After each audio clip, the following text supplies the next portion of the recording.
अब तक हुई वैज्ञानिक खोज के अनुसार ब्रह्मांड अपनी उत्पत्ति के काल में अब तक फैल रहा है और फैल ही रह जाएगा। बिग बैंग के सिद्धांतों को माने तो न दिखाई देने वाले बिंदुओं में हुए भयानक विस्फोट से तारों की उत्पत्ति हुई और ये तारे उस अकल्पनीय उत्पन्न ऊर्जा से अभी तक चल रहे हैं। यह संसार ऊर्जा का ही खेल है। वैज्ञानिक कहते हैं कि उन्हीं तारों के बीच ठंडे हो गए छोटे छोटे तारों में ही कहीं जलती हुई एक धरती भी थी, जो ब्रह्मांड के विराट रूप में मात्र एक कण के समान है। करीब करीब करीब करीब 400 करोड़ साल पहले आग के गोले के समान इस धरती पर एस्ट्रॉयड की टकराहट से ऊपर अंतरिक्ष में आसपास बिखरे टुकड़ों को इकट्ठा होने से चांद बना। चांद के बनने से धरती पर एक नए युग की शुरुआत हुई। यह युग था धरती पर मौसम की शुरुआत का युग। चांद धरती को स्थिर रखता है और उसके मौसम को भी बनाए रखता है। चांद के होने के कारण ही धरती अपनी दूरी पर अच्छे से घूम रही है। दरअसल जिस टकराव से चांद बना था उसी वजह से धरती एक और मुड़ गई और उसकी वजह से धरती को एक और चीज़ मिली, वह थी मौसम। धरती पर जीवन के विकास के लिए मौसम का होना बहुत ज़रूरी नहीं है। यदि बदलता हुआ मौसम नहीं होगा तो जीवन संभव नहीं होगा। चांद की ग्रेविटी के कारण धरती के घूमने की रफ्तार भी कम हुई, जिससे हमारे दिन 6 के बजाय 24 घंटे के होने लगे। 440 करोड़ साल पहले धरती पर इतनी गर्मी थी कि तरल पानी रह ही नहीं सकता था, लेकिन वायुमंडल में पानी की भाप थी। कई साल पहले जब धरती ठंडी हुई तो बारिश होने लगी, जिससे तालाब बने, झीलें बनी और फिर महासागर बने। 380 करोड़ साल पहले हमारे पास चांद था, समुद्र था, लेकिन वह वैसा नहीं था जैसा कि आज हम देखते हैं। इसलिए जीवन की शुरुआत के लिए अभी तो वक्त और बदलाव की ज़रूरत थी।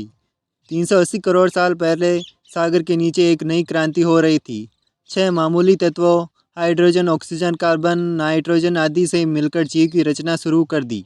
इस तरह धरती पर चुपचाप जल के भीतर जीवन की शुरुआत होने लगी। सर्वप्रथम बैक्टीरिया के रूप में जीवन शुरू हुआ। हम सभी बैक्टीरिया ही हैं। हम बैक्टीरिया का एक जोड़ा हैं। यह बात अलग है कि हमने विकास क्रम के लंबे काल के चलते अलग अलग रूप धारण कर लिया है।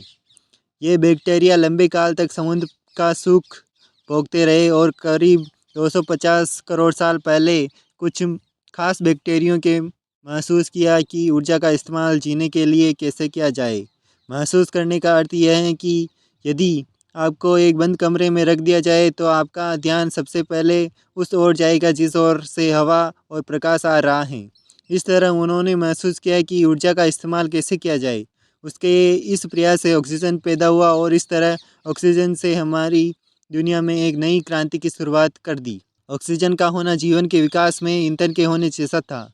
इस ऑक्सीजन के कारण लोहे में जंग लगने लगी। जंग लगा, लोहा महासागरों के तल पर जमा होने लगा। करोड़ों वर्ष बाद यही जंग लगा लोहा का विशाल ढेर बाहर आया।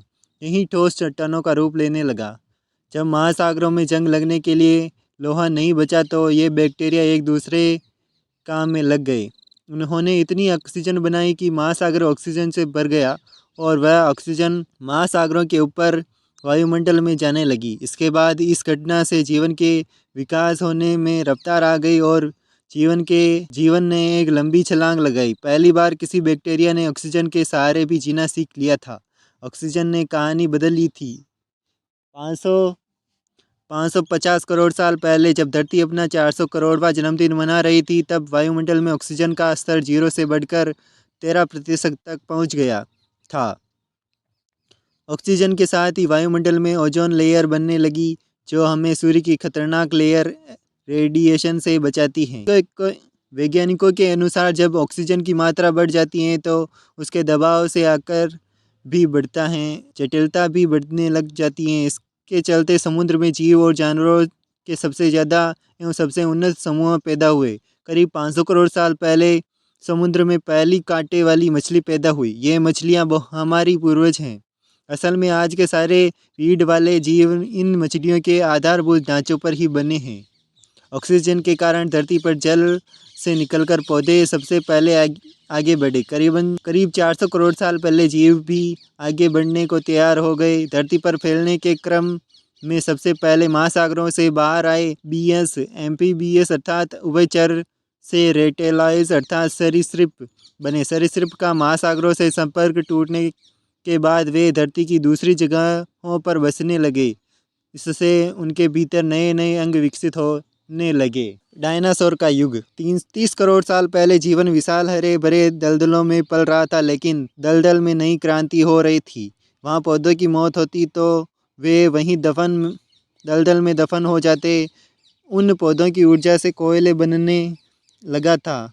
25 करोड़ साल पहले एक तबाही आई जब ज्वालामुखी विस्फोट हुआ और वायुमंडल में कार्बन डाइऑक्साइड भरी गई। इससे धरती पर अलग अलग जीवों का जो विकास हुआ था वह थम गया था। धरती पर रहने वाली 30% प्रजाति खत्म हो गई। धरती पर ऐसे विनाश तो होते ही आए हैं, जिसके चलते धरती पर से सबसे अहम प्रजाति तो खत्म हो ही गई। इसके बाद अगले 16 करोड़ साल तक डायनासोर धरती पर राज करते रहे। उन्हीं दौर में धरती पर सख्त लकड़ी के जंगल पैदा हुए। डायनासोरों के शुरुआती काल में दुनिया भर की ज़मीन एक ही जगह थमा थी, जिसके चारों ओर समुद्र होता था, जिसे पेंजिया कहते हैं, लेकिन अब वह अलग होने लगी थी। धरती की घूर्णन गति, भूकंप और ज्वालामुखी विस्फोट के चलते अफ्रीका साउथ अमेरिका से अलग हो गया, जिसके चलते अंटार्कटिका महासागर सामने आया और उससे बनी मानव इतिहास की सबसे बड़ी सरहद, वो सरहद जिसने नई और पुरानी दुनिया को अलग कर दिया।